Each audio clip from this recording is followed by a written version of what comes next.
Bum, bum, bum, the theatre mom. Bum. Hi everyone, welcome back to the Theatre Mum, the podcast that looks at all the different jobs you could do in the industry that are not being in the West End or in Hollywood films. Sad as that is. But we quite like our lives. Today, I am thrilled to be joined by one of the most creative, outlandish and beautifully bonkers performers I know. We've known each other since we were tiny 11-year-olds sticking pasta onto paper at a summer school, and now we pretty much do exactly the same thing, and we call it art and charge people for it. So I would say a lip sync master, drag king and artistic mastermind. It's Aiden Strickland. Hello! Yay! Hello! Hi! Hi, how are you? I'm alright, yeah, I'm doing alright. Yeah, Right. yeah, I'm doing okay, thanks. Yeah, good fun. I'm feeling uncomfortable with you saying nice things about me. It's very strange. Ew. I'll change that to he's a cunt. Yeah. To start us off, I've actually got some this or that questions. Excellent. Because, you know, I don't like to go whole hog straight away. Don't call me a hog. So sorry. I've obviously become very comfortable here. On my incredibly uncomfortable setting. Cats or dogs? Cats. Aggressively cats.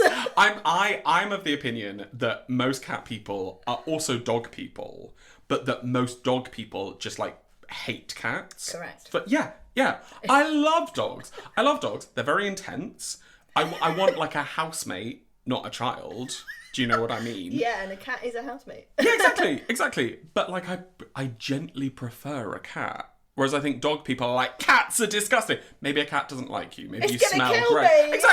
Exactly. I'm sorry that like you don't have like feelings spelled out for you like paint by numbers. I'm sorry that like there's mysticism in the world. I like cats. Yeah. Fantastic. An unlimited supply of books or an unlimited supply of movies? Movies. Yeah, I've become stupid in my old age. I don't read. I don't read. Yeah. Tea or coffee? Coffee. Sorry. Stop yelling at you. Have you just had some? Yes. Yes, I have. Teleportation or invisibility? Ooh, I think teleportation. I think that I have a good enough moral code that I wouldn't abuse invisibility, but I worry the temptation to listen in on other people's conversations, to do that sort of stuff would always be there. And teleportation, I am constantly running late. Not today, though. Not today. Pirate or cowboy? Pirate in the sense that I enjoy stealing. Full stop. Yes. I enjoy stealing. I enjoy pirating software that I believe is overpriced. That's what I enjoy pirating. We won't name which ones in case they come after you. Absolutely. But I think cowboy, because I think the like a pirate, we like think of the image of a pirate as being like on a ship, maybe like for a bit, and then most of the time you're like pillaging villages. Yeah. Hooray! But you're spending the majority of your life like on a ship without a shout. You're not on like a cruise around boat. On the sea. Exactly. I want to be on land. I'm going to be a cowboy. Maybe have a horse. Yeah. Fantastic. Valley of the Racehorse. If anyone doesn't know, Aiden's actually from Lambourne, so that's why that's funny. I'm a world famous jockey. Yeah, that's your other job. Yeah. Time travel to the past or to the future?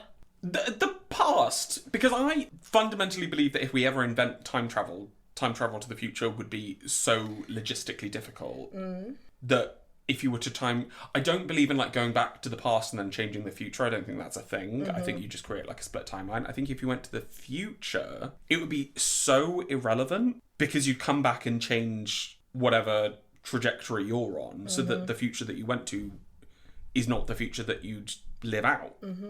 So what would be the point? I think going back to the past, I fantasize about it all the time. If I listen to a song I like, I'm like, what if I went back in time 6 months and pretended I wrote that song? But the trouble is, I'm not like, it's not like yesterday. I'm not like, oh, what if I could pretend I wrote the I Beatles am song? the Beatles. Yeah, I'm like, I listen to like the new Kim Petras song and I'm like, and the throat go. Like, yeah, I could have come up with that. Would you have a pet dragon or a pet unicorn? Dragon. A unicorn's just a horse with a horn.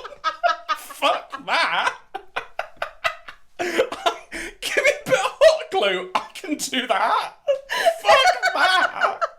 Isn't a fucking horses in Lambon to make a unicorn? Shove some glitter on it. Hot glue a knife onto a horse down the road.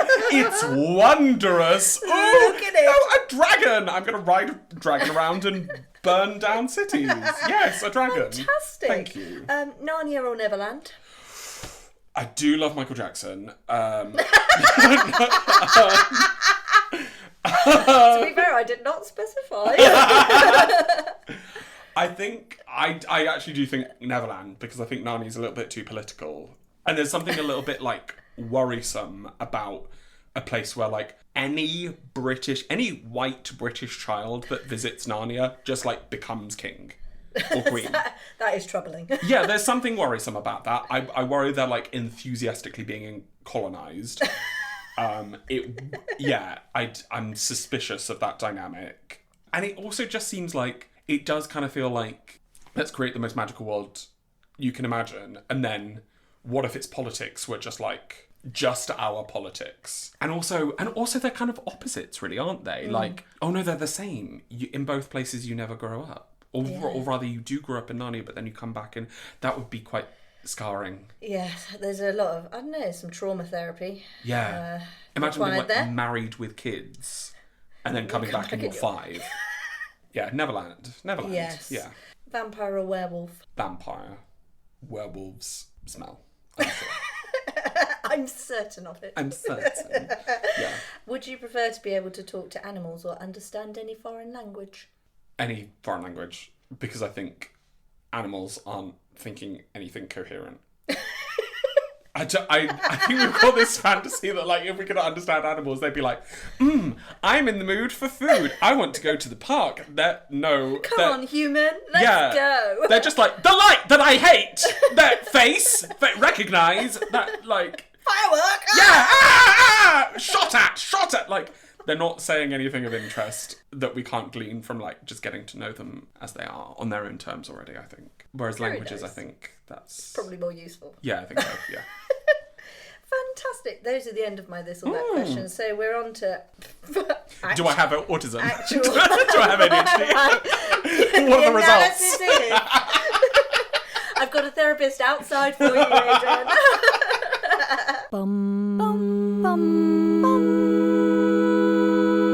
What was the first thing that got you into performing? Oh, I can say exactly what it was. It was year 5, Lambourne C of E Primary School.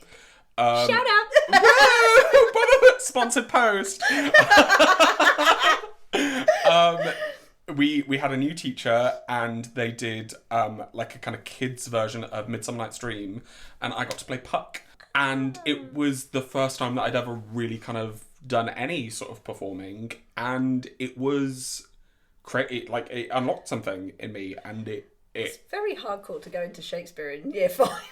it was like so far away from Shakespeare. It was so interpretation. Yeah, absolutely. It was arguably more obtuse because it was some gay primary school teacher trying to make like jokes that he thought were funny for the parents.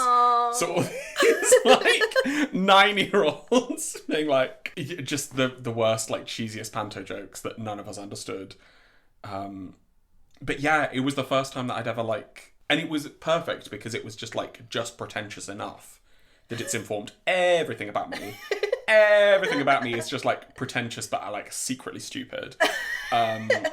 Yeah, I did like every play from then on. I did like every panto with that same teacher from then on.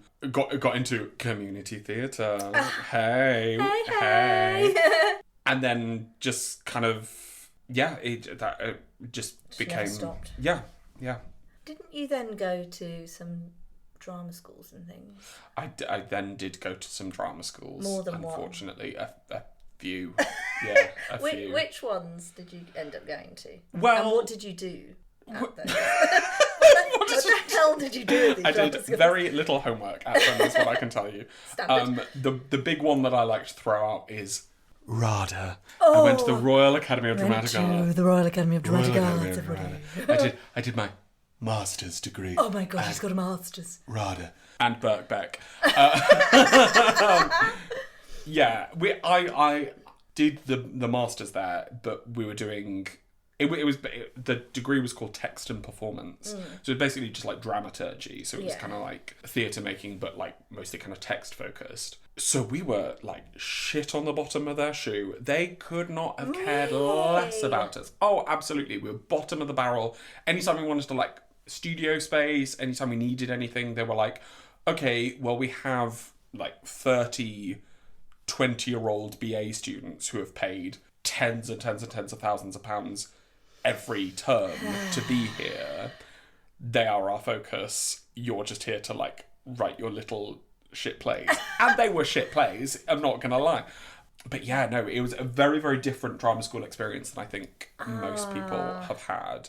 Also, compounded by the fact that it immediately got disrupted by COVID. I was going to say, it must have been COVID, yeah. Yeah, so we went part-time, came back after that. So and also compounded by the fact that during COVID, because of the whole kind of like BLM upsurgence that happened during lockdown, I'm quite sort of grateful that we had a lot of like really difficult conversations over Zoom, but whatever, with that institution about like a lot of systemic problems that they'd had. So I think I'm very much in like a transitional period of what a lot of drama schools were like before and after those conversations.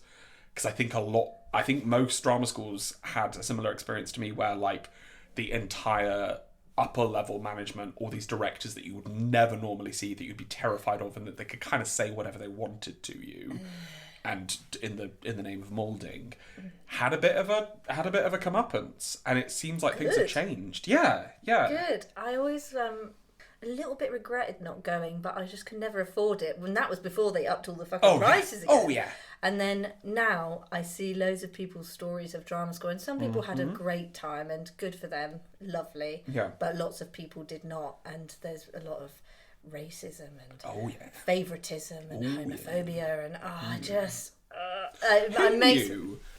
who in acting of all places, who knew there'd be so much homophobia? What are we doing? What? I'm sorry. Yeah. What are we doing? What the fuck is happening? Yeah.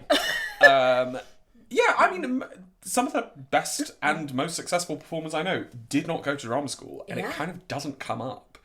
No one cares where you trained in the end. Yeah, it's classist is what it is. Yes. And it's exactly like you said, the amount of people that don't go to drama school because they can't afford it. It provides you with all this cultural capital where you can say, I went to RADA. And it's kind of meaningless, really, at the end of the day. Like, you get some training out of it, but like... And some contacts, maybe. Yeah, but then maybe, if you're lucky. There's this huge like hoo-ha about it, the agents showcase at the end. Oh, yeah. And then if you don't get an agent at that showcase, it feels like the end of the world. Yeah. And actually, it doesn't really matter. Like, all the work I've ever got, I've got myself. Yeah, so... exactly. And I will say that most agent showcases, it's a game of numbers, because agents are looking at those showcases to fill gaps in their types.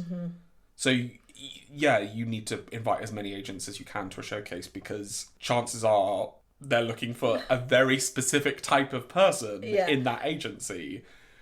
It's not they're not going to take all 5 white brunette girls. Exactly. Sorry guys. It doesn't matter if you're an Adelaide or a fucking Laurie in Oklahoma, you know. Yeah. Have you found it helpful in any way, having that master's? Yeah, oh god, yeah. Oh, absolutely. But I think as something to put on paper, it definitely kind of opens doors into different... It does look swanky on paper. It looks really swanky. Yeah. It looks really swanky. They must be a serious actor. Oh, yes, and I am. I'm very serious. I'm very serious. But I think more than anything, it was... I mean, I did it not for what I would get out of it for having it on paper, but for what I would get out of studying from it. I am an exhausting asshole, and I love academia. I'm starting my fucking PhD in October. I know. A PhD? I know. I'm freaking out. But like, I love talking about this stuff. I love How I love strange, studying you it. love studying now. And you Hey. failed to hand any homework Well, in. Holly and I went to school together. Times have changed. I loved studying. I just never did any homework because I was insane. Boring. I've got better things to do, like climb trees. Exactly. As if I was climbing trees. Sitting in the dark playing The Sims.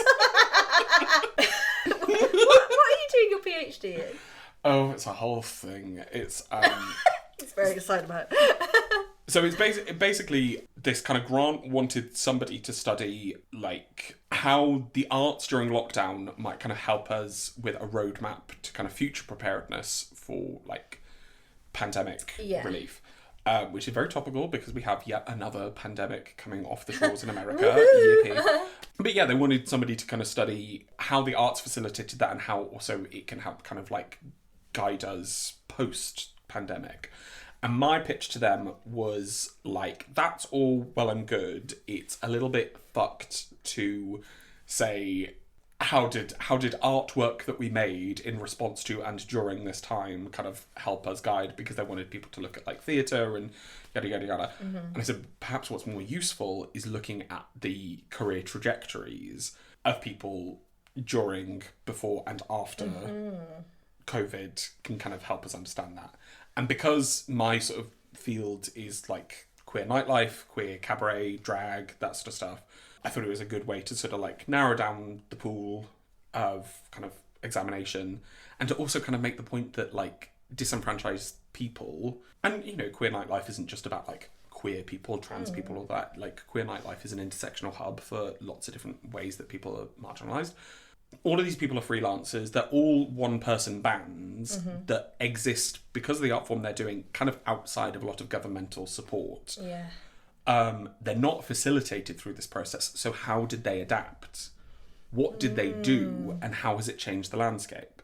And I think what's also really telling is that the landscape before COVID was also informed by a different kind of pandemic within the queer community, which is, of course, HIV/AIDS. Yes. So how did those parameters inform how we adapted, how we created an ecosystem of performers?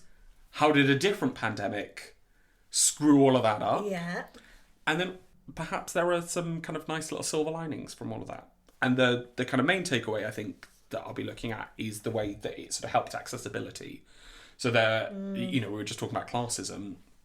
There's a lot of closed doors within any kind of community, and a big problem within queer nightlife and all of this stuff is access, not just physical disability, but like neurodiversity. Yeah.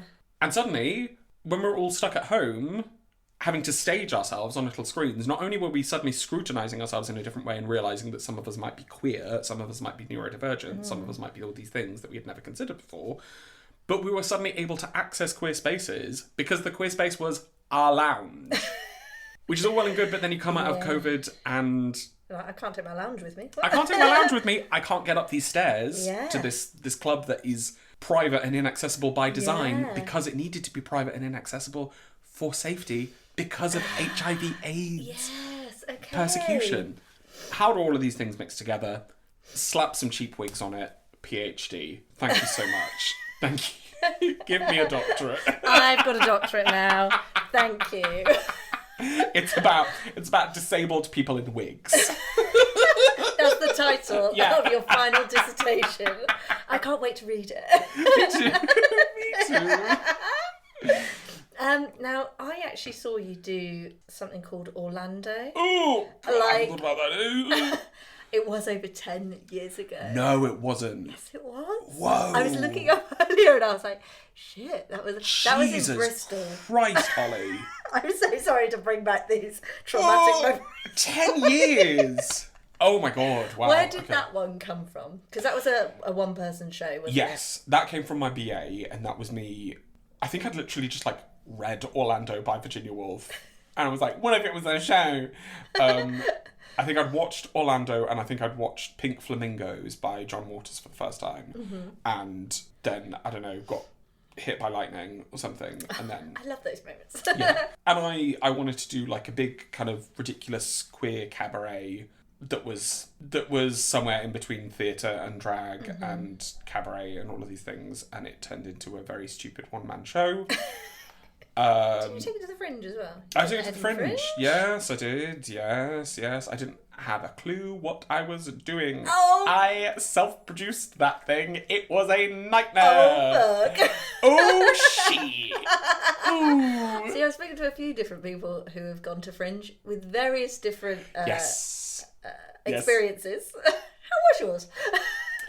You know what? I was very lucky because I have something like a great aunt, hey Wendy, who lives like half an hour outside of Edinburgh.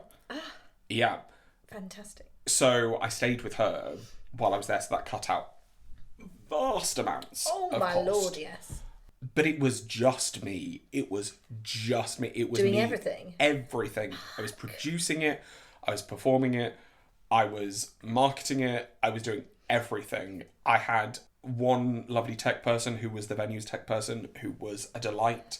And I think every time I saw her while I was up there, I would just like burst into tears and we'd have a hug.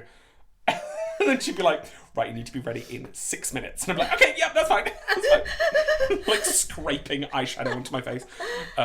It's crazy to think that anyone would do that. Anyone that self-produces solo work is a psychopath.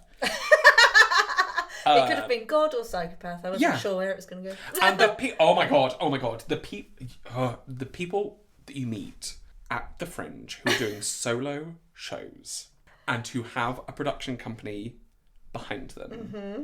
I'm not going to sit here and say that it's not hard. I'm not going to sit here and say that it's easy. But you need to shut the hell up.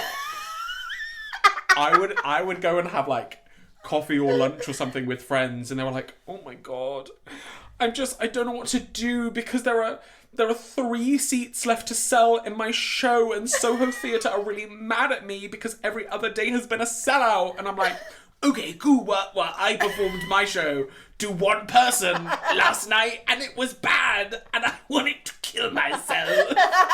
I'm so sorry that your life is so hard. And they're like, oh god. And then I do the show and then I have to like go home and they send me food. I'm like, oh, you poor thing. Dear. Yeah, never do the Fringe unless somebody else is paying for it. Somebody else is managing everything that you do. Go to the Fringe to perform and then switch off your brain. Full stop. Literally. It's crazy. But lots of different Fringes. I think Edinburgh Fringe is its own beast, but lots of different theatre festivals are gorgeous and great. And yeah, I've got some friends doing like Brighton Fringe. Love Brighton coming Fringe. Up. Lovely. Yeah. Lovely. Love Brighton Fringe. So how did you then end up going into drag? Well, I think it was that show Orlando. Mm-hmm. And I think while I was doing Orlando, I was very confidently telling people, well, I'm not doing drag, I'm just playing a drag queen. I'm not doing drag. I'm not into drag, how dare you? No. How dare you? Not some cross-dresser. I was very adamant that I was playing a drag queen. I'm an actor, I'm a serious actor. I've got an MA. I've got an MA from RADA.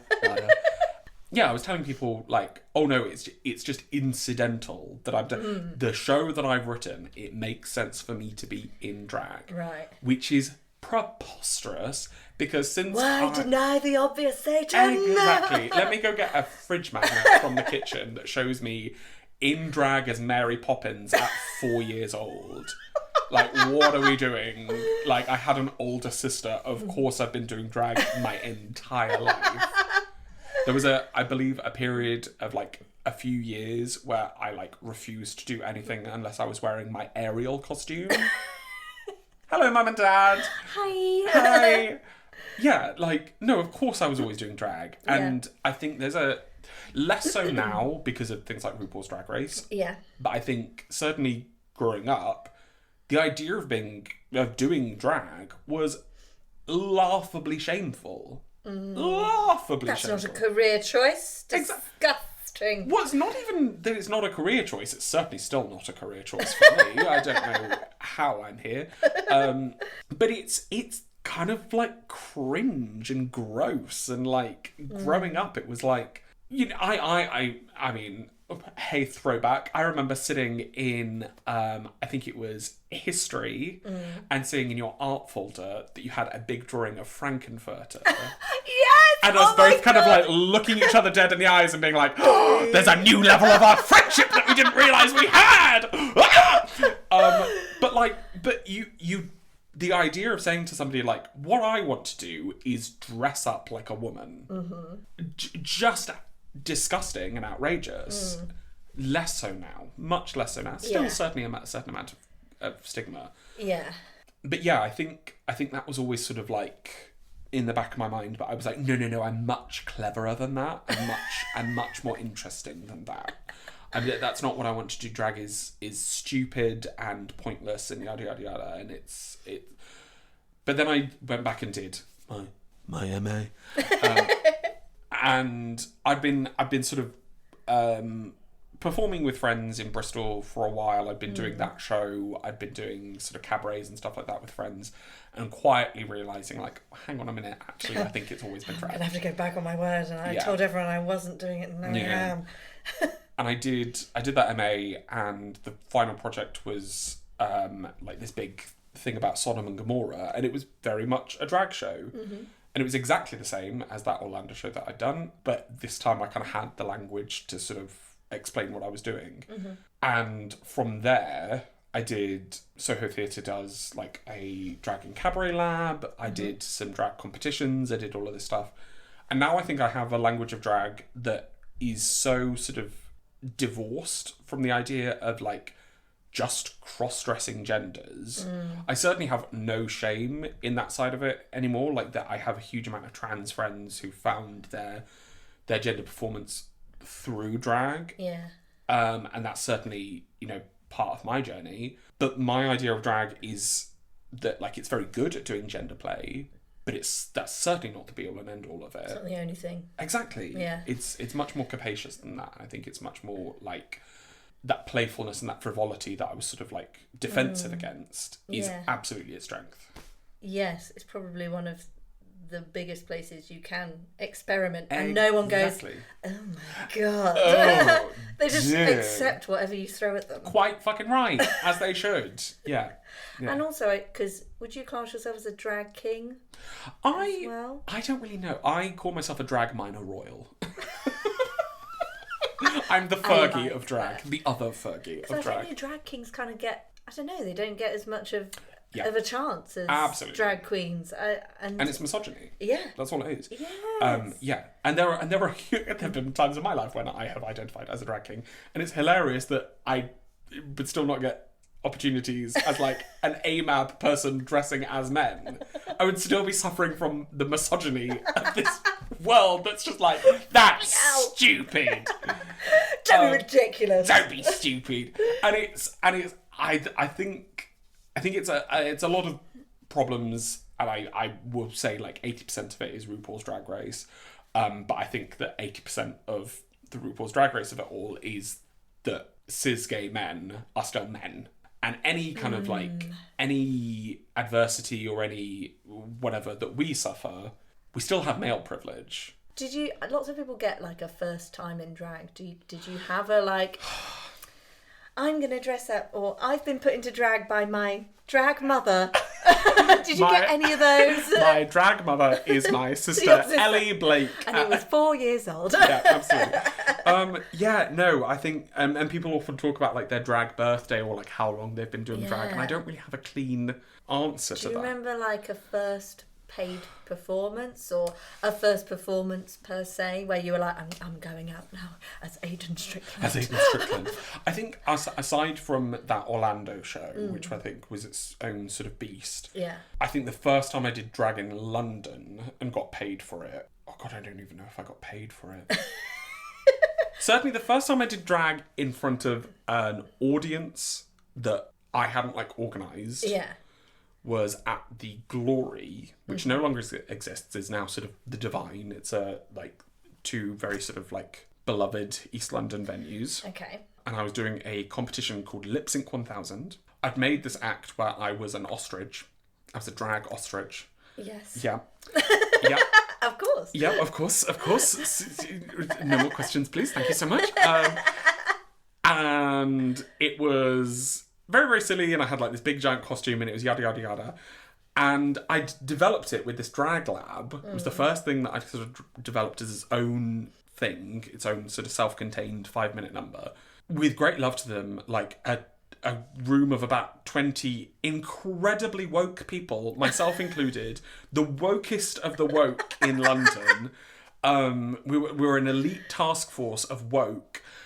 And I thought it was a good idea, and so did that room of people, for me to go out there and do a ostrich number that ended with me lip-syncing I Believe I Can Fly by R. Kelly. And when I tell you the number ended and the host came on stage and was like, "Give it up for Aiden Strickland!" And before anyone could applaud, somebody in the audience went, "R. Kelly is a paedophile!"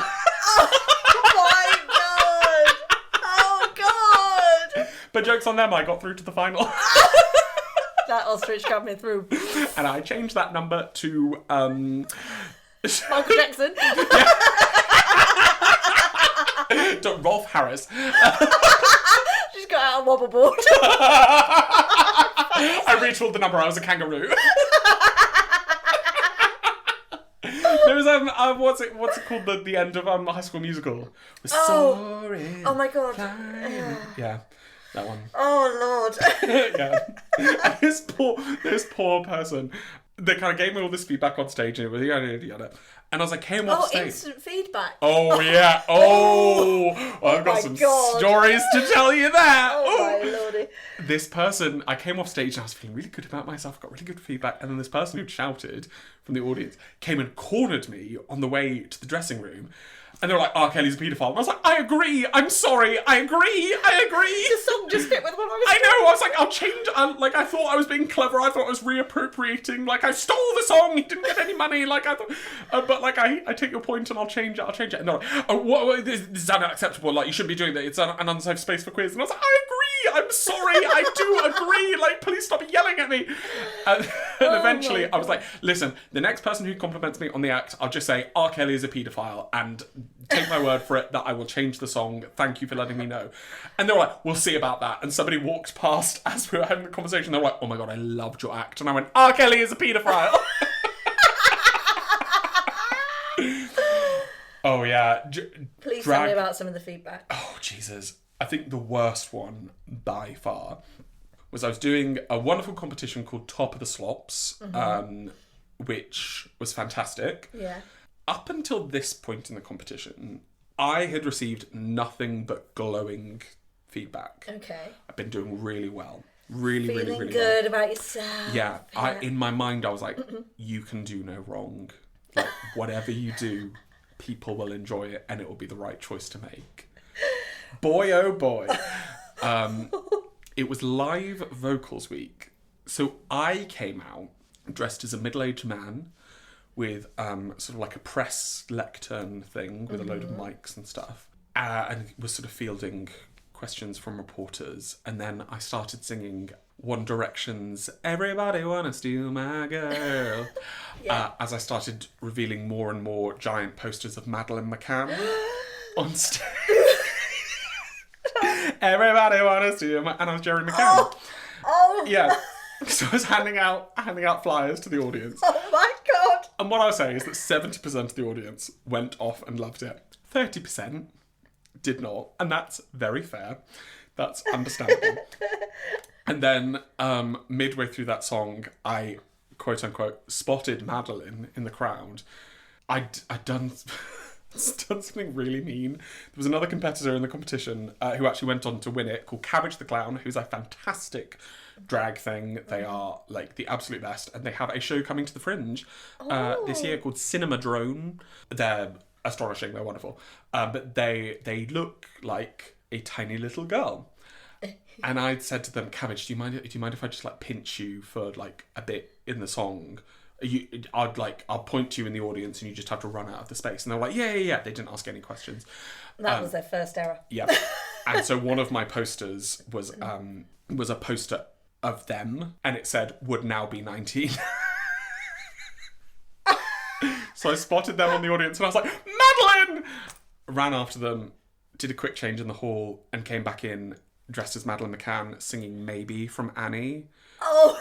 And then was abducted. Their one mistake was giving up me.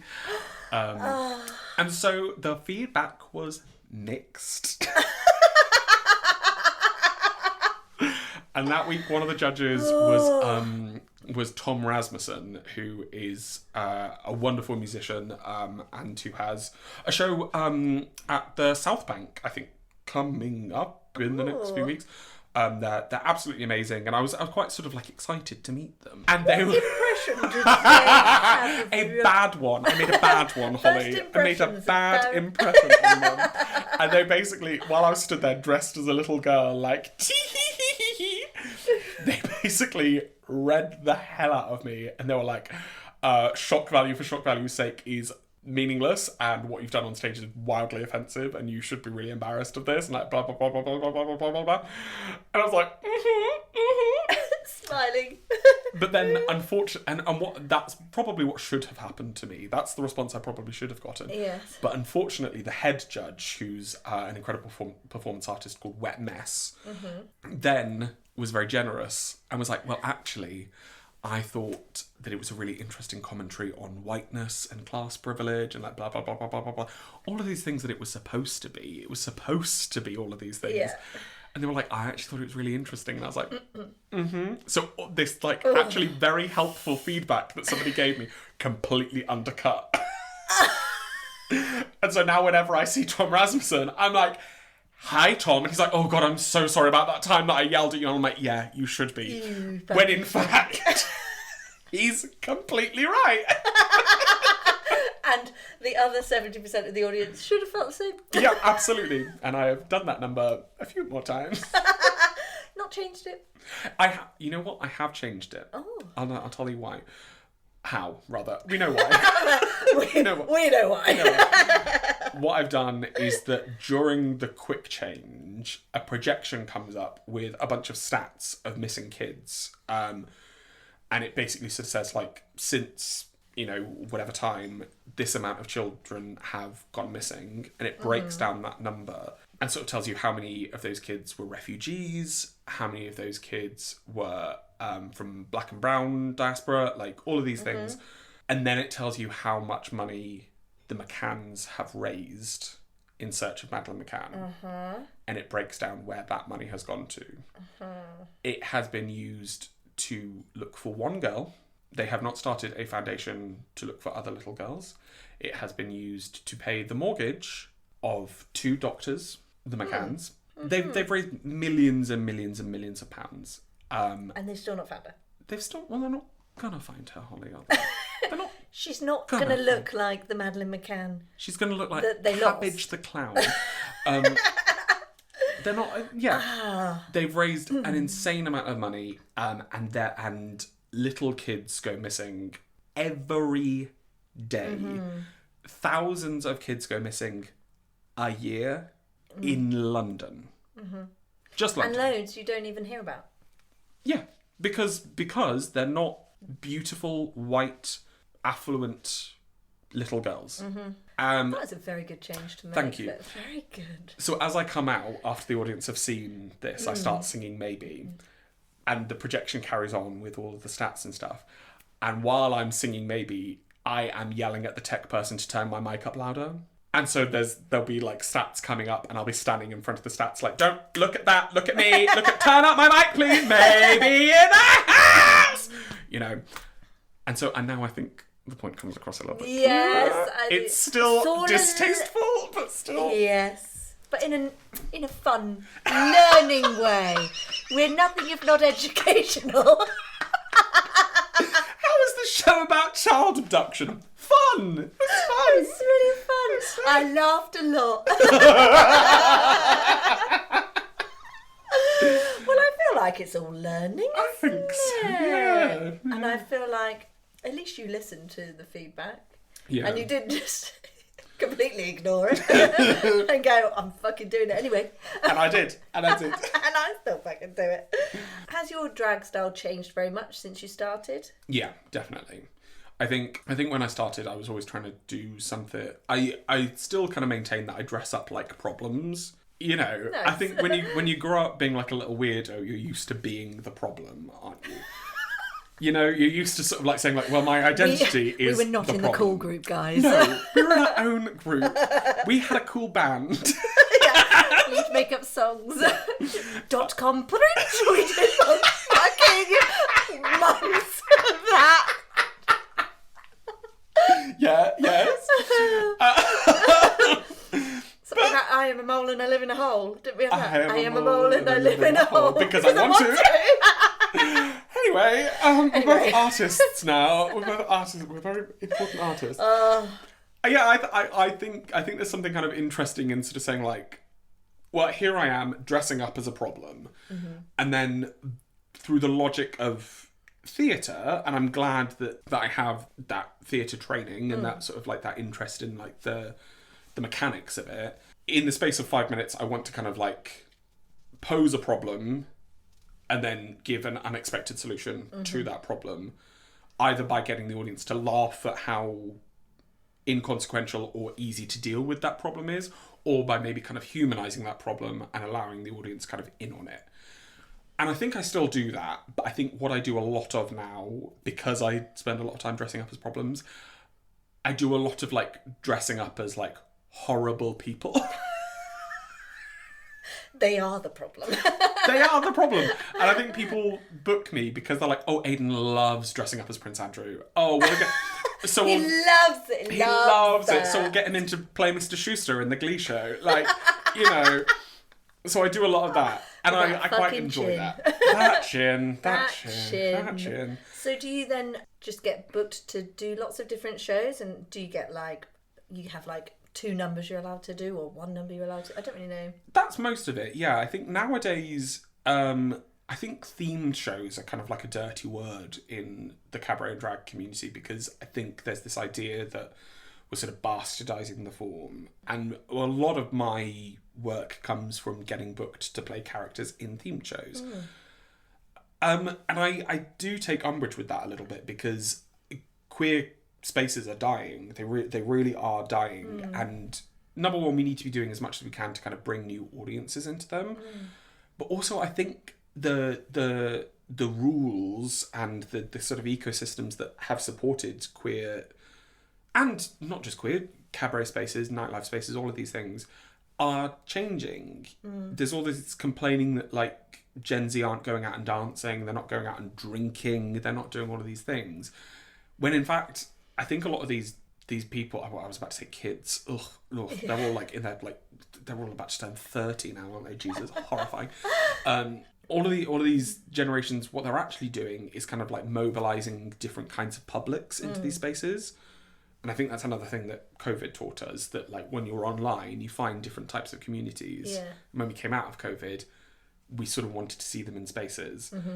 And I think theme shows are a great way of sort of finding that Venn diagram of people that are queer but don't necessarily see themselves in queer nightlife. That's not their world. They're not interested in that. And saying like, well, hang on a minute, like, wouldn't you love to see your like bizarre little special interest or your like beloved nostalgic thing?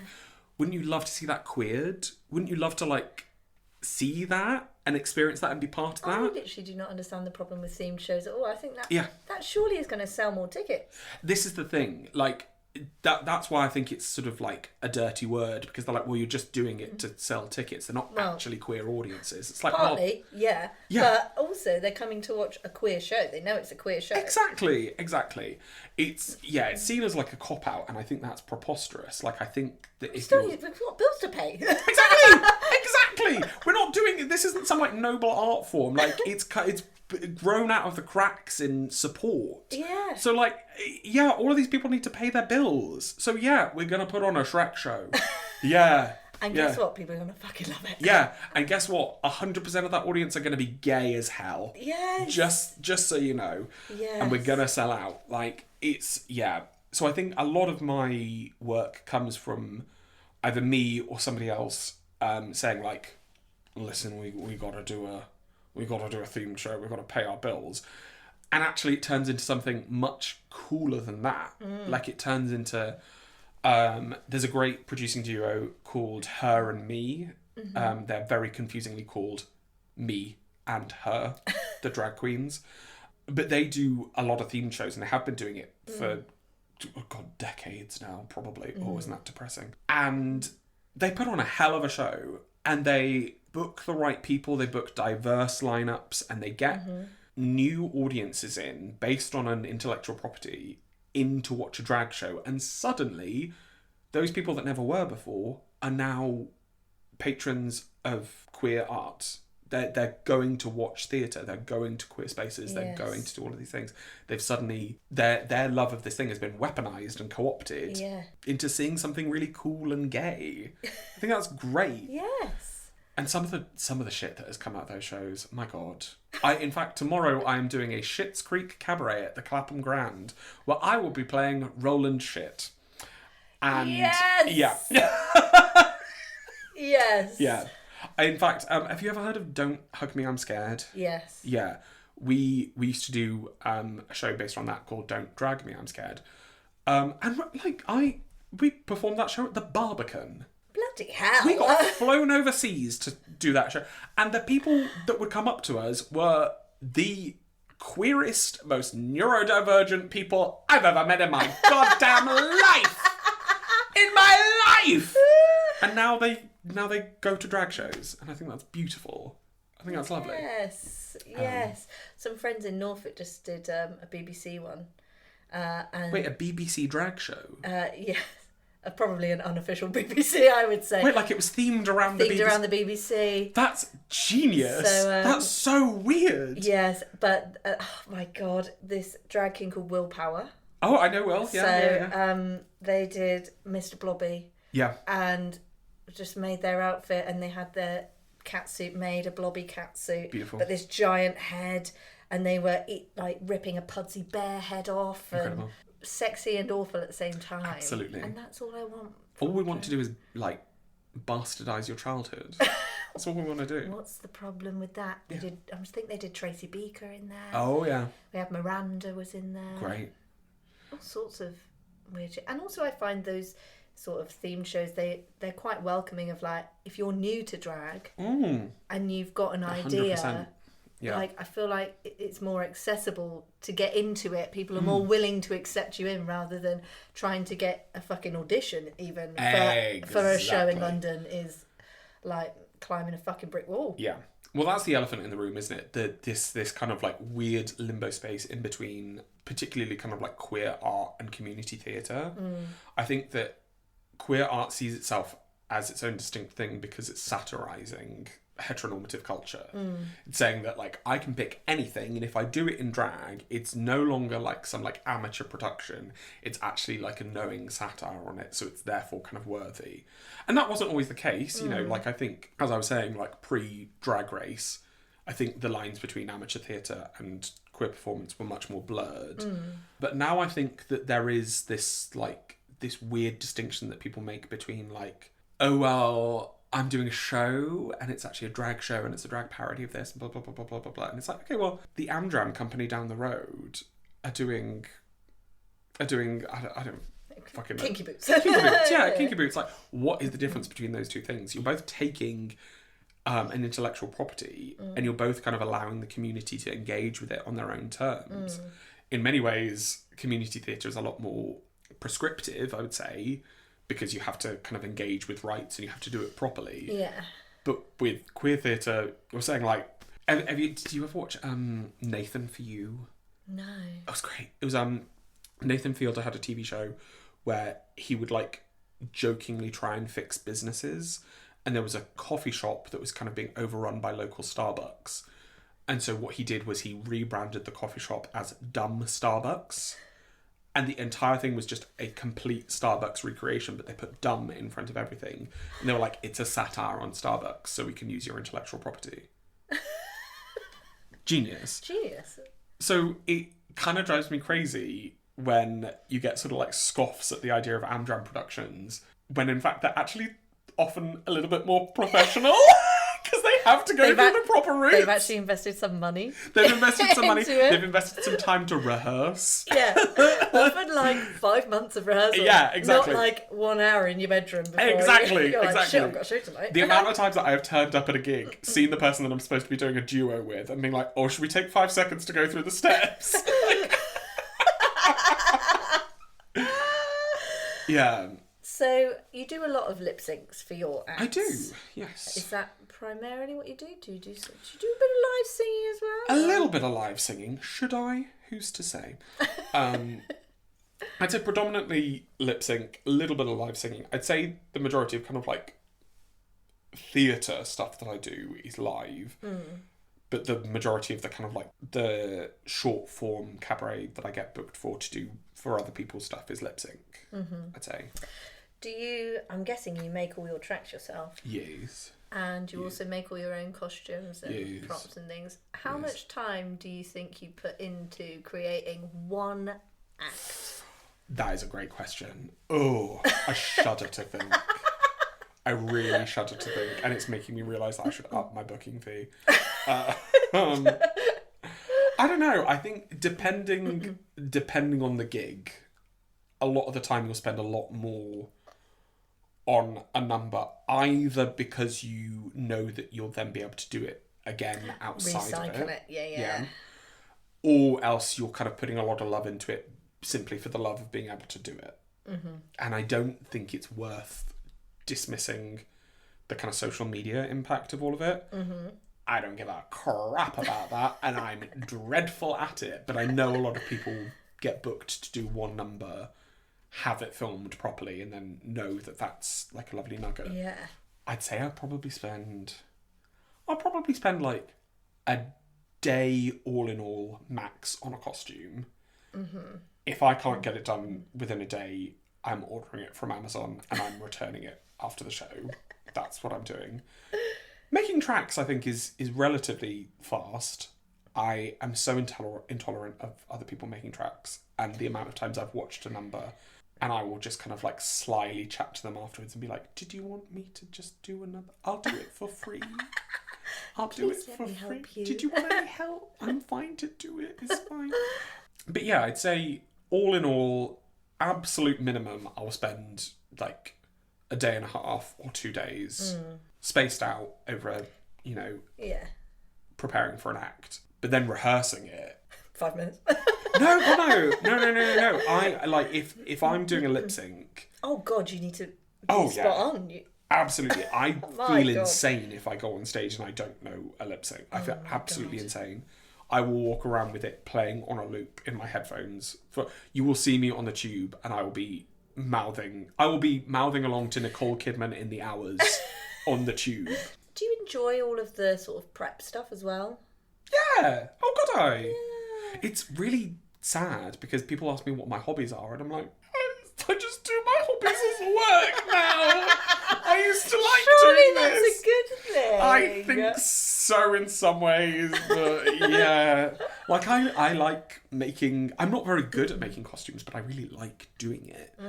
I love video editing, I love audio mixing, I love all of these things. I love writing, and it is a complete luxury to sometimes get paid to do it. But yeah, no, I love it. I love it. Good. Yeah. Thank you. Oh, good. Good. I do have to talk about some of your iconic costumes because no. there are many. Oh no. Can you sort of list maybe like your top 5 favourite costumes you've ever made? I mean, there are some I love. When you came out dressed as your own head, but you were the brain inside. That's one of my favourites. I did really like that. And that was not what it was going to be. No, God no. That was not what it was going to be. I was kind of going to do the exact opposite because I make a lot of stuff out of cardboard and people sort of know me as making larger than life stuff. Yeah. And it was for the final runway of like an all-stars competition that I was doing, and they gave us a little bit of a budget for it. So I was like, you know what I'm going to do? Instead of just making like a shit cardboard costume from cardboard that I found in a bin, I'm going to make a beautiful, hard-wearing suit that looks like cardboard. I'm going to flip it on its head. I'm going to make a suit from scratch. Okay. Out of like neoprene, and like I'm going to rhinestone the hell out of it, and it's going to look like, it's going to have like leather work on there that looks like duct tape holding it together. It's going to be really, really, really cool. And then I started doing that, and I said, oh, I don't know how to do that. So I went to the bins, and I got a load of cardboard, and I made a big giant head. But I got I think it was Mark Anthony, who's an incredible drag king and costume maker. He gave me a lot of feedback on that one, which was very, very helpful. I think my favourite, I do love the head, but my favourite I think has to be, again, for the final runway of a different competition, the same competition where I did Madeleine McCann. I made a giant Little Miss costume, and she had beautiful pigtails, and she had a bouquet, and she had a sash, and the sash was a light up LED screen. Oh. And I was Little Miss cancelled. And Perfect it was for after the Madeleine. literally, it was my favourite, and I couldn't see a God. thing. I couldn't see a fucking thing. Don't fall off. It was my favourite thing. It was my favourite. Yeah, I love that. That was, yeah. Fantastic. You also did a trash bag at Did one a point. trash bag. That looked ginormous. Yeah, that was for a Pokemon night. That I'm doing that again at Comic-Con next week, I think. Yes. They have like a fun like cabaret space, and so the wonderful and wonderfully named Cabaret Slay Station are doing a production there. We're doing it I think the day before her and me are doing their You Shall Not Yas, a Lord of the Rings drag parody. Oh my God. At Comic-Con. But yeah, that is because I'm known for being the person to play like the unpleasant, horrible person. I was booked to do that show, and I was basically told to make a number about like Pokemon that everyone hates. The Pokemon that I did is called Garbodor, and I love Garbodor, but it is just a pile of rubbish.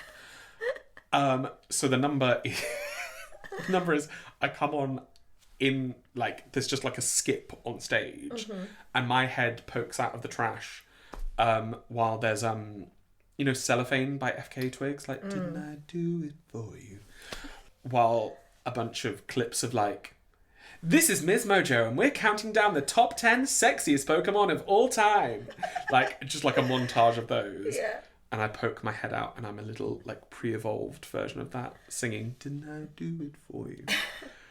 And then the skip opens up and turns into the bigger version, which is the Garbodor, and I do "This Is Me." And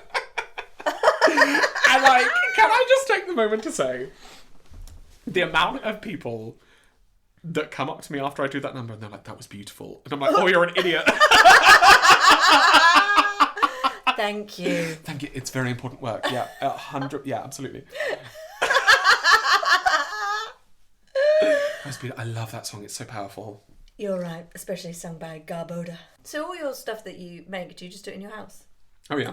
Yeah. Not got any secret storage in there for anything? God no. A huge amount of people have studios and things, and that's great, but they're usually subsidised by either great success or another job, I will say. The infamous other job. Yeah. I have none of them. Yeah.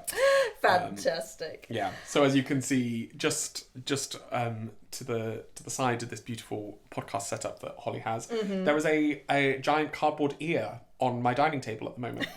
It's very realistic. Very realistic. You were scared when you walked in. I was terrified. You said, "Did you kill a giant?" Oh my earlier? God, the BFG has been and gone. Absolutely. The slick of blood Been across the fucking road. gone. BFG.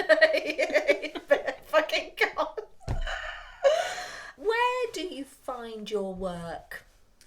What do you mean? I was going to say, how do you find your work? But it's not. I find it really nice, thank you. Find it over there on the dining table. Over there. Like, if a drag artist was looking for drag work, where the hell would they go to find it and book those jobs? Great question. Yeah. So it all comes from community. I have to say, it all comes from. It's a really boring answer, but it's networking. Yeah, literally. And I hate networking. Yes. I hate networking. The frustrating thing is that there are a lot of drag development labs and there are a lot of drag competitions, and they're all sort of necessary evils, not simply just because it allows you to be seen by, you know, producers and things like that. Yeah. It also forces you to create a huge amount of work under difficult circumstances, which is a great tool to learn, especially when you're a perfectionist and you kind of can't, you have to abandon a piece and put it on stage at a certain point. Yeah. And if you're somebody like me, and I suspect most other creative people, in an ideal world, you'd never present a piece of work. But the most important thing is that it gives you a network of people that are at the same kind of stage in their career as you. And not only can you create your own work, but it also sort of normalizes where you're at, I think. And it allows you to kind of like share tools and resources and contacts and things like that, and not feel quite so isolated with the freelancing of it all. Yeah, it can be a bit of a lonely job as a solo drag artist, I guess. Yeah, definitely. But yeah, that's where I find all of my work, through friends. And I know a lot of really much more talented performers than me who don't get booked because they're really unpleasant people. Just be a nice person. Genuinely, be a reliable person, turn up, help out when people need shit doing, and be fun when you're there. Don't suck up all the air in the room. Be kind to everyone front of house, because the other trick is that everyone working front of house in a queer space is probably also a performer. So if you're an arsehole to the tech person, guess what? They're not going to book you for their show that's much nicer than the one you're doing tonight. And as a person who also does tech and does door and does all of these things for other people's shows, I've met a lot of really unpleasant drag performers. And then when we've been on a lineup together, they've been all sparkles and shiny chatty. It's very telling. But yeah, it just all comes from... It's such a boring answer, but it is the truth. Like, you just kind of have to kiss a lot of frogs and do a lot of things for free for a while. If you're lucky, you'll find development opportunities and competitions that do pay. There are a lot of them that do. But it's turning up to shows and being friendly, being the kind of person that supports this ecosystem, because at a certain point we're all passing the same fiver around. So if you can chuck a few fivers into that machine, then chances are a few of them are going to come back to you later down the line. But slowly but surely, you get a rhythm to it, and you get regular things. And if you keep turning up and it's the same as any other performing industry. If you keep turning up and being good, throw enough shit and something will stick. Someone will spot it, and someone will say... The workshop I'm doing today is literally with a casting director who I only saw a couple of months ago at another workshop. There you go. They're casting a show this week that I want to be in. So I'm like, I know they only saw me the other week. I'm fucking going again. I'll sing a different song. Quite right. You're not going to forget about it, don't you? Like, yeah, you've got to be a bit of a nuisance, but like a nice nuisance, and people can spot it a mile off if you're just like doing it for the sake of it to get booked. If you actually care about it and you actually form like real relationships with people, I think it feels very different. Yes, and I mean, what is the drag scene like, sort of outside of the cities? Because I wouldn't say Newbury has any drag scene at all. You would be surprised. Is there? Yeah, Secret there was once a drag brunch in Parkway. I know. I beg your pardon. I know. Oh my God. Everyone I know from Newbury was just like, "Are you doing this?" And I was like, "No, no, I don't live there now." Yeah, no. There's a. I'm sure there are plenty of drag queens that live. in Newbury. Yes, just not I've the seen a couple, but there's just not a lot of, an evening with. An evening with Holly. What would your drag name be? Oh, Jamie's asked me this many times before. I actually have no idea. What would it be? Could we do the cheap, tacky version? What was the first street that you lived on? In Sarum Way. Sarum Way. And what was your first pet? Ariel. Ariel Sarum. That's really good! Ariel Sarum! Or if in doubt, I'll just be Ariel. Ariel. And like Cher. Ariel. First, Miss Sarum if you're nasty. Done. There you go. Easy peasy. Fantastic. Yeah, no, I think the drag scene outside of London... There's a great one in Norwich. God, it's... I think cities have their own. I think we're spoiled in London insofar as there are so many opportunities, but there are a lot more drag people than opportunities. There's a volume of people. Yeah. Whereas I think in other cities, it's maybe easier to have like a handle on it, but with that comes the kind of the gatekeeping from relatively less opportunities. Outside of cities, I think number one, you are sort of dependent on going to cities for more sort of regular work, but you'd be surprised at the amount of places that form relationships with specific venues. So I have done some gigs in the weirdest places. So weird that I can't remember a single name of any of them. Brought them all out. Yeah, because a booker there has a great relationship with a fantastic venue. So I'm coming and bringing my like shit little cardboard props, turning up to some like gorgeous like Proc Arch theatre, having like the best dressing room I've ever had in my life, to a sold out crowd because people are ravenous for it in that space.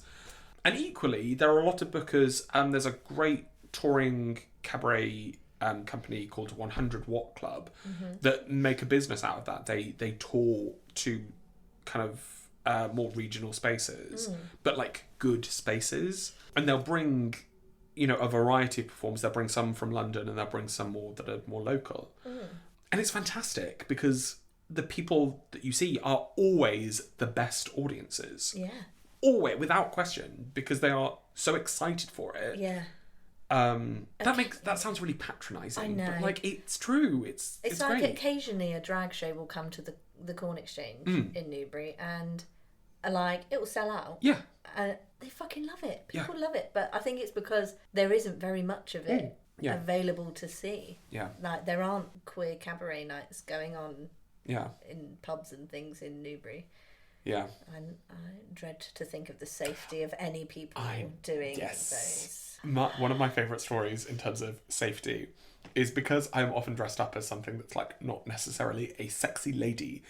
I am removed from a lot of the sort of like, we call it like the Huns at brunch. If you do a brunch gig and you're dressed as a sexy lady, you're gonna get groped by straight women. Yeah. And it's really weird. It's really, really weird. Yeah. And the amount of times that I have done a brunch where my favourite one was I was dressed as the ostrich for one of the brunches and this woman went to grab my arse. But it wasn't your arse. It wasn't my arse. She was so far away from it. And she really dug in there to try and get to it. But she was still so far away. And I sort of turned to her and looked and was like, Have you lost something? like, what you're trying to do is awful, but you've not even managed to do it, and you're still trying it. Like, I'm looking at you, reaching toward, like, there's so much in between you and there, and you're really still going for it. Like, are you okay? I've had that happen. I was dressed as Rudolph once. Yeah, like, people will find a way to create an unsafe space no matter what you do. I've really tried to look as unsexy as possible. Yeah, I am not. When they asked me, what were you wearing? I said, a giant ostrich costume. I was not asking for it. Not arseless chaps. A giant ostrich costume. So you also do drag, you've done drag brunches. Do you do any other sort of gigs in drag? Do you do like some people do, they'll do like a bingo or they'll do a quiz? I love a bingo. I love a quiz. I love karaoke. Karaoke's great fun. Yeah, all sorts of weird little gigs that you end up doing. I think the big one, to be honest, is fundraisers at the moment. I think it's sort of similar things but very different beasts, because the karaoke gigs, the bingo gigs, the quiz gigs and all these things are very much a case of like being a novelty for not necessarily a queer audience. And they're great fun, and so long as you kind of set the right vibe, they can be fantastic. Fundraisers are kind of a bummer, but kind of great, because it's, like I said, like passing around the same fiver to each other. So it feels like every week there's a new fundraiser, specifically usually for like trans healthcare, which is such an issue at the moment. And it seems as though like what we're hearing from trans siblings is that like, aside from advocacy and being like an ally and being loud and all this stuff, in the short term, what trans people need are like money.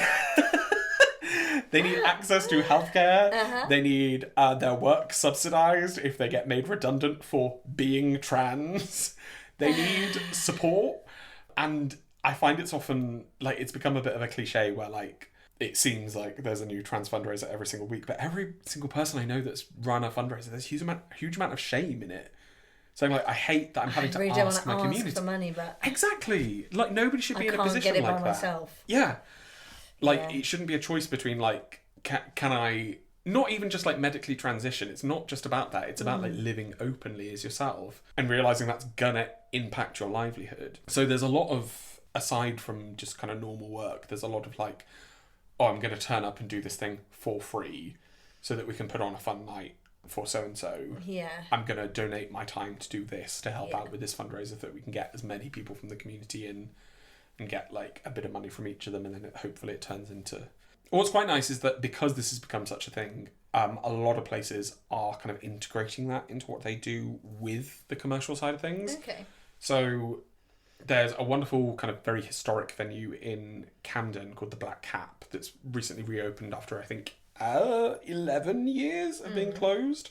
It's a huge success story. Like, for a long time it was like this like blight on the scene. Like, we had this fantastic specifically drag venue and it closed down, and this wonderful team worked for over a decade to get it reopened, and they finally have, and it's fantastic. And on cabaret nights, when you get kind of anyone in, they don't charge door entry or anything like that. You'll have somebody going around fundraising for trans healthcare during it. Give people a few drinks and have somebody with a card machine come over and tell you about how important it is that we fundraise for trans healthcare.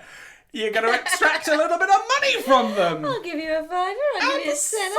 Absolutely. It's brilliant. Like I've done it a couple of times. I've been the person with the card machine, and on just like a night with just random people, you spend an hour fundraising and you leave with like 500 quid that you can donate to like a shared pot that can go to crowdfunders, that can go to like legal advocacy groups, things like that. Like, it makes such a difference. Now, you've also produced some things aside from Orlando, which was hell on earth. Which went great. Which is that you thought, "Do you know what, I'm really good at that. I'm going to do that for one of my jobs." I don't feel burnt out at all. No. I know what I'm doing. You did one called No Tall Men. Yeah. Which I think is a perfect name. Absolutely. What was that one? Oh, that was a friend and I got together after a development lab, wonderfully named R. Graham, like R. Kelly, but... yeah, we exactly as I was saying, like, we were starting doing it and we realised, like, oh, hang on, we're really green to this. We don't have any opportunities, and neither do our friends, so let's put on our own show. And then we can give our friends some opportunities, and we can hopefully get our friends to come and watch it. And it sort of snowballed and turned into its own thing. But the idea was that it was a night specifically for anyone who isn't a tall man. And obviously you put No Tall Men together and it's not all men. Yes. If you haven't figured that out, there we go. There you go. But it was really fun because we'd get really quizzical looks at our lineups, because we'd have, you know, a few like tiny little drag kings and some drag things, and then we'd have like one or two like absolutely enormous statuesque drag queens. And they're like, well, why is it called No Tall Men? And I was like, well, that's a woman and you're a bigot. You've made an assumption there, haven't and you? out of drag, they might be a cis man, but we're like, no, but they're playing a woman, so they're not a tall man. Yeah, I love that. We used to do that pretty regularly, and we took it to... We would do it in, like, basements, and we'd have some shows where I think we had, like, 8 people in the audience, and then we've had ones that have sold out, and we've done it as fundraisers in the past. It's great fun. And we'd have a little cardboard cutout of Danny DeVito, which lives in my bedroom now. Just watching over you while you sleep. Absolutely. And my favourite part of that one, it was always fun and challenging, as it always is, to work with your friends, but we would always put on like a big extravagant closing number. That was always my favourite thing to do, because we'd try and kind of theme it around like something topical. So I think the last time we did it, it was around Halloween, and we did a Ghostbusters medley where I came out as the giant cloud of black mold that was turning J.K. Rowling into a turf. and I sang black and gold, but it was just black mold, black mold. And we gave the whole audience water pistols that we told them we'd filled with Dettol to kill me. So I was just running through the audience throwing out black pom-poms at everyone, trying to turn everyone into turfs, and they were soaking me with water pistols. It was so much fun. We did one, it was around St. George's Day. It started off with Graham dressed as St. George in a knight's outfit doing a drag queen story hour about how dragons were coming to invade women's toilets. It was a drag queen story hour about the dangers of dragons who were like trans-identifying as women. And then I come out as a dragon, and we did like a whole like dance number to Killing in the Name of. And then I did like a fun little like talk about scapegoats. And it was, if you haven't guessed now, it's a thinly veiled metaphor for the trans community. But I did a whole thing about like the origin of where the term scapegoat comes from. Mm-hmm. And in medieval times, in order to kind of like atone for the sins of an entire village, a village would get 2 goats, kind of shoulder all of their sins on these 2 goats, set one of them free, and that was the escaped goat, and then kill the other for the crimes of the village. And in the eyes of the church, the entire town was now redeemed, and they had repented because they'd killed this goat. So we did a whole thing about like, oh, you know, that's where that term comes from. And then at the end of it, I said something about like, and I fucking love goats. And then I ate St. George to Kim Petras' throat goat. And we made the costumes so that both of us could fit into it. And the jaw like unhinged. And he like slid down my throat. And we were just dancing around the space to Kim Petras' I'm the throat goat. Take it out. Love it, big or small. It was great. I love that show, yeah. And every show's a lesson. Absolutely. Oh, you're all learning. Yes. Learn so much in these shows. Very important advocacy work that we're doing. Yes. You also producing the Draggies? Yes. We've got the Draggies coming up on the 15th of June. My wonderful friend Nat Funny. They're Nat Funny. They're hilarious. That's a fantastic name. We'd been thinking for a while that it's a shame that there's not like an award ceremony for drag. The amount of times that we've seen like peers do wonderful things and thought like, if this were any other art form, you'd get something for this. You are the best in the country at doing this one particular thing. Yeah. You'll never get a trophy for that. That's sad. And we thought about that for a long time, and we thought like, well, we're not the right people to do that because nobody respects us.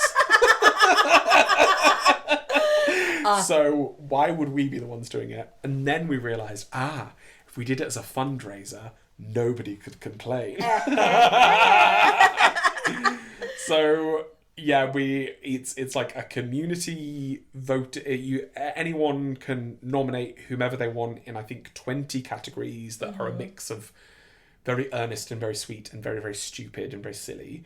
We are sponsored by a bunch of wonderful organisations, and they give us loads of prizes, and they've given us some pots of funding to go different things. And then we have this big fabulous awards ceremony, which is like half drag show, half BAFTAs.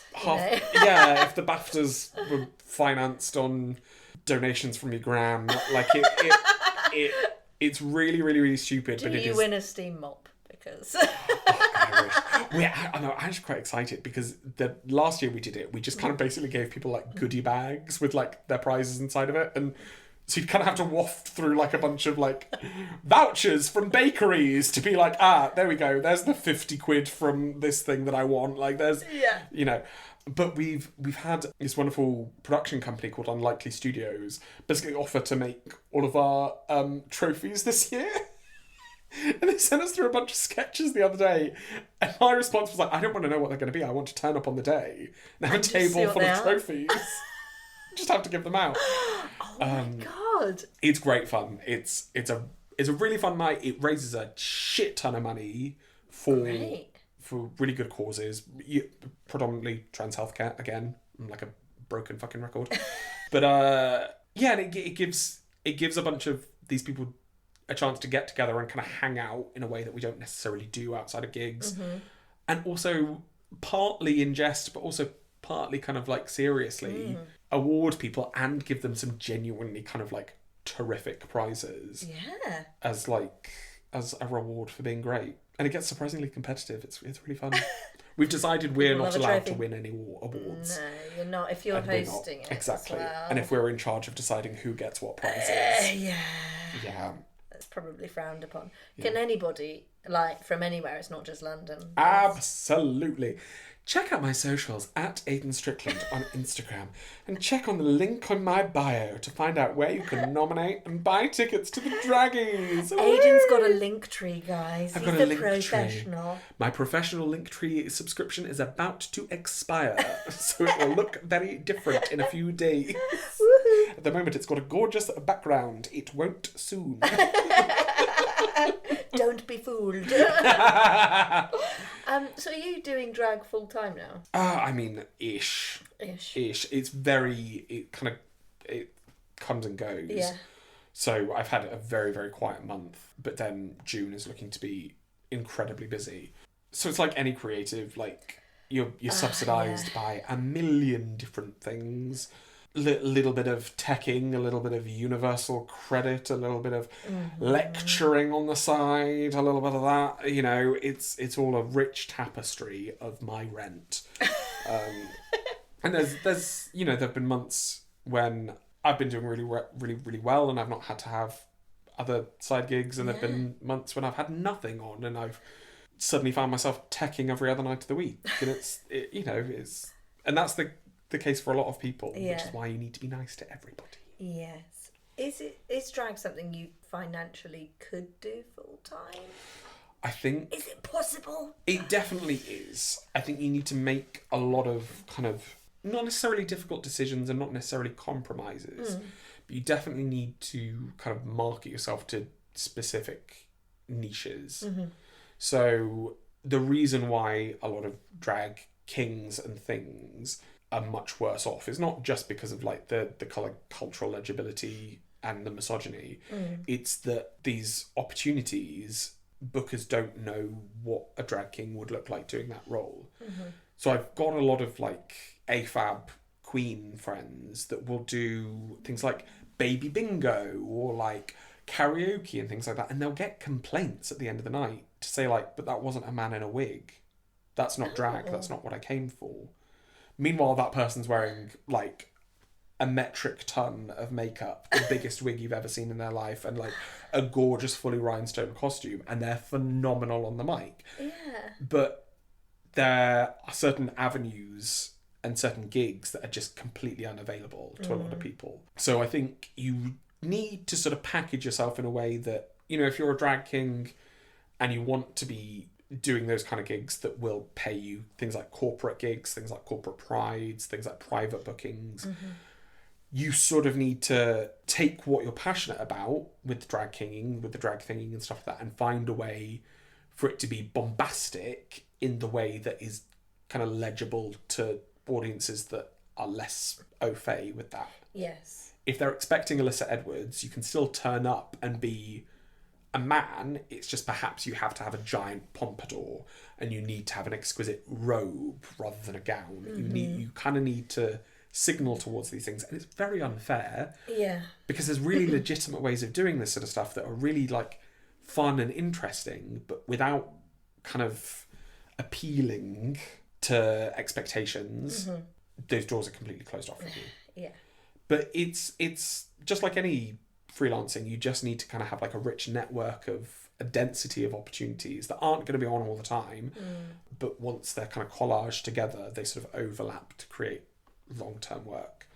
It's very, very difficult. There are times when I think I do it okay, and there are times when I don't.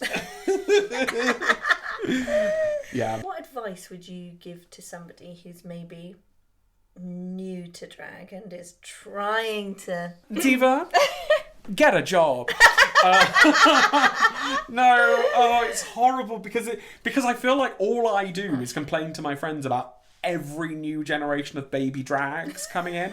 I feel like all we do is like, oh great, another development lab. I can't wait for next week for there to be 25 people asking for gigs, having never performed in their life. I feel like all I do is complain, when in fact, actually, it's an illusion of scarcity. There's plenty for us all, and with more of us doing drag and cabaret and all these things, it creates more opportunities. I think that if you're starting it, the thing I always say is that any performance art form needs to be entertaining before it can be anything else.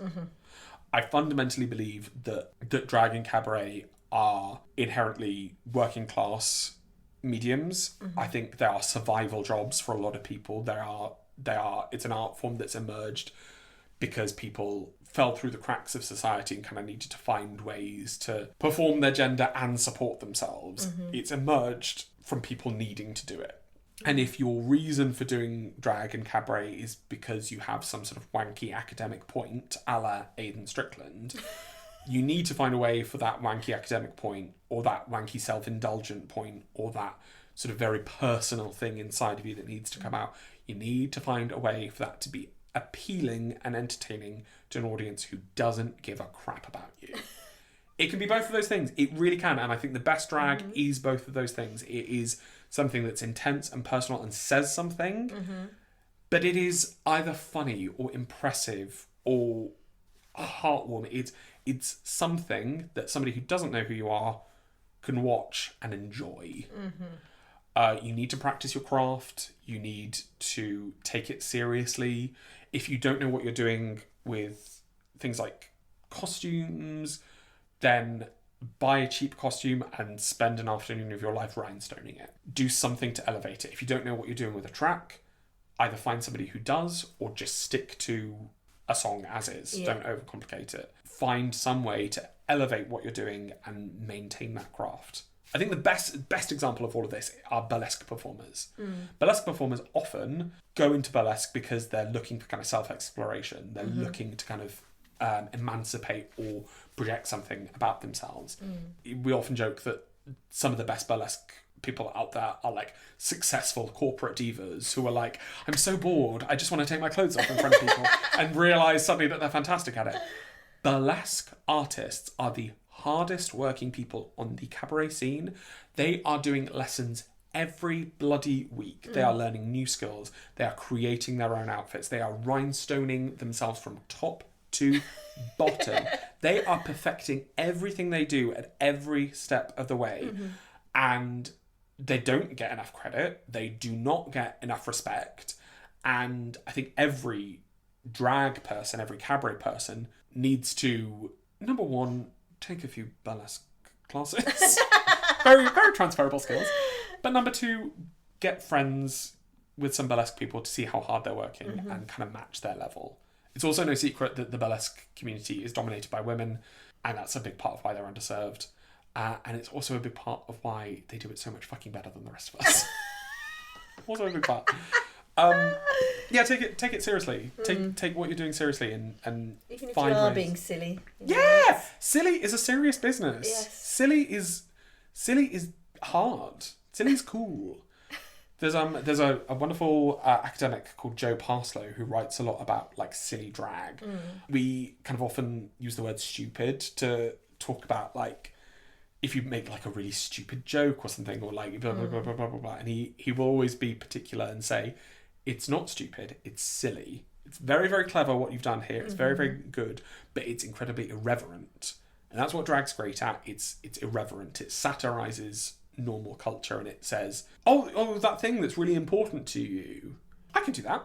I can just slap a wig on and I can do that on stage. Does it seem less important to you now that I can show you how much of that is a construction and how much of that is false? And it makes it seem silly. That's why it's good at doing gender, because gender is a construct. If you see somebody construct gender on stage, it suddenly makes you think like, That's fucking ridiculous. That thing that I'm doing every day and spending so much time performing, it is a performance. Like, this is silly. This is so silly. Yeah, like, it's silly, but it's about breaking something down. So to make it do that as well as you can by treating it seriously.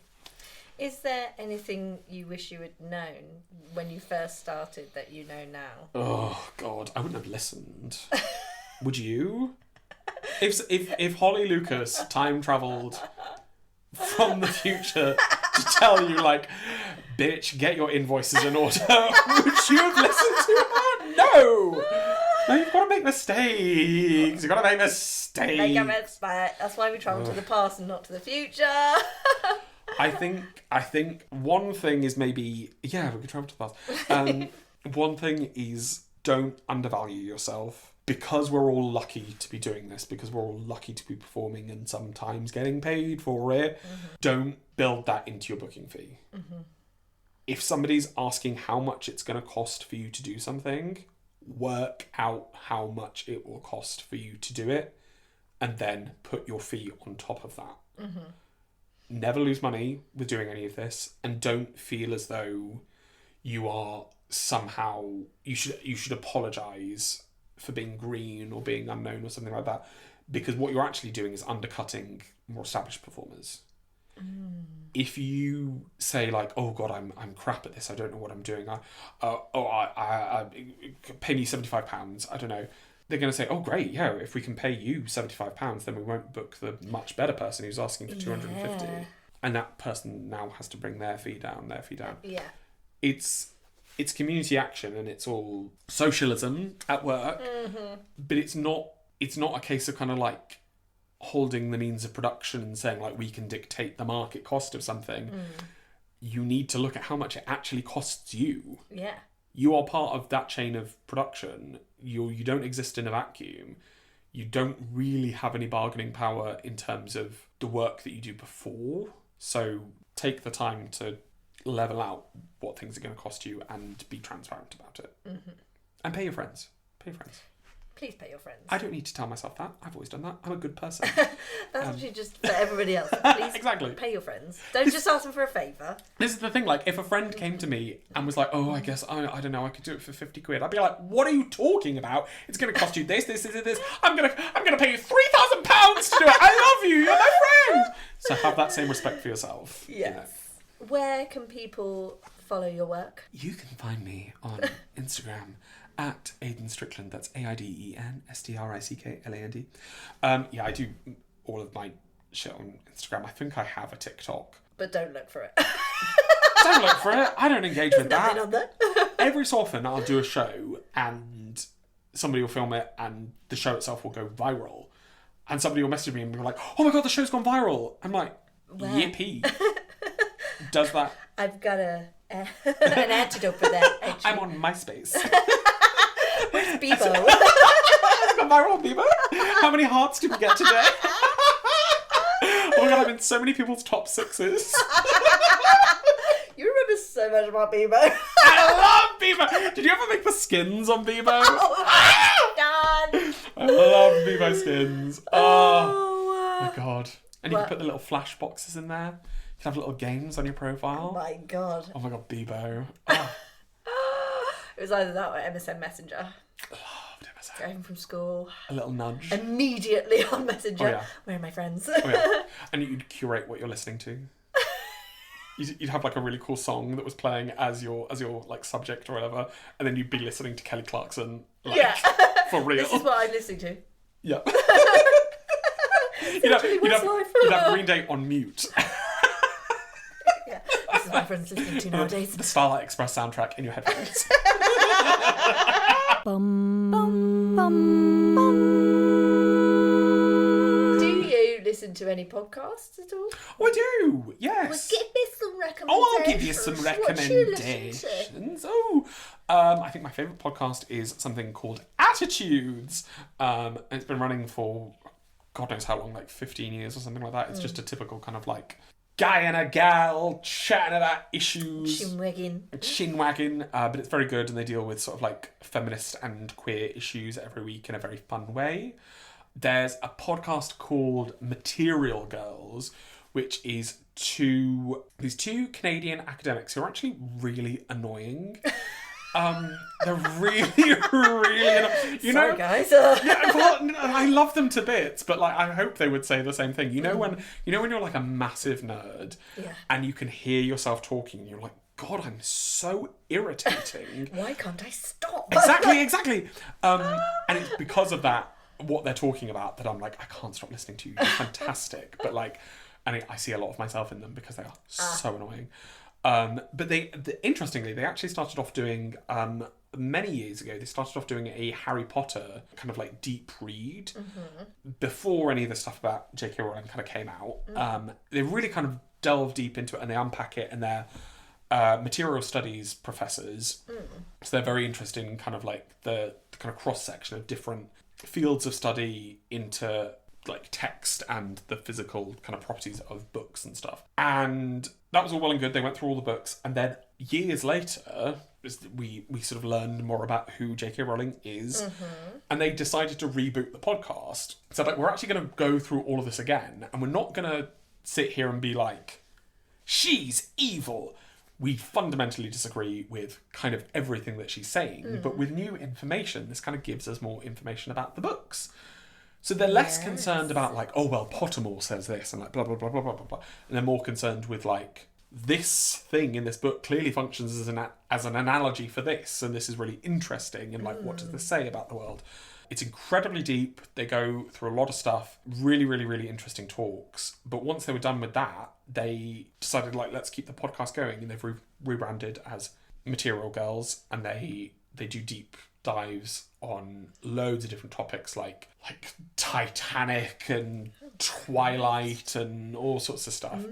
And they are fascinating, and they package really dense academic topics into really, really digestible, easy to follow stuff. So if you are, certainly resonates with me, if you're a millennial who Harry Potter is very important to you, but you have some really, really hard feelings about it, listen to this podcast and you will have a really cool relationship with this thing that you can feel a little bit more clear about. But then one last podcast. Go on. There's a podcast called A Woman's Smile. Oh. A Woman's Smile. What's that about? It's about women and smiling. Yeah. Lovely. It's a comedian called Patty Harrison, and I believe they go by River Ramirez now. Now that name I know. Yes. Ramirez. River Ramirez. I believe they used to go by Lorelei Ramirez. And it is... Have you ever heard of Joan and Jericha? Literally, the last episode I was like, this is a podcast I recommend. Yes. I love Joan and Jericha. It is like if Joan and Jericha were American and trans. It is so good. I think it stopped running in 2020, and I think there are only about like 10 episodes. So it's very bingeable. It is so good. I think one episode, it's just the pair of them, but I think one episode they interview Michael Jackson, and there's a quote of it that I love where they're like, so Michael, tell us about, and he interrupts and goes, I've always been white. And they're both two trans women of colour. They keep going on trips to France, keep doing hate crimes. It's so funny. It's so good. Patty Harrison, who you might know from I Think You Should Leave, that TV show. Yes. Yes, she's very good in that. And also from Shrill. She's in Shrill. Oh, excellent recommendations. Thanks. I've actually probably got time to binge one of those on my journey home. Do it. I will. What's going on in the car? We've made it to the end. Oh. Oh no. It's okay, it's nearly 2 hours. Jesus Christ. Fucking hell. I know. Can't we talk, eh? Can't we talk? You've got a lot to edit out there. There's a lot of fucking editing to do, let me say. But what we choose, it's all gold. Oh my god, it's all fantastic information. Please do like one of those like really janky editing things where it's like, so Aiden, why do you like drag? I like drag because it is good. please just do that. Everything else he said was inappropriate, so this is all I could keep. The podcast is only 2 Out of minutes respect long. for Aiden, we've just... And, you know, he still wants to get some work. I've removed all of these sections. Yay. Yes. Well, I appreciate you agreeing to this nonsense. Oh, it's a joy. It's lovely to see you. And weirdly, we've both worn pink trousers today. Oh, we have. God, I didn't even notice that. My Both God. wide leg pink trousers. Look at us. Look at us go. Gay.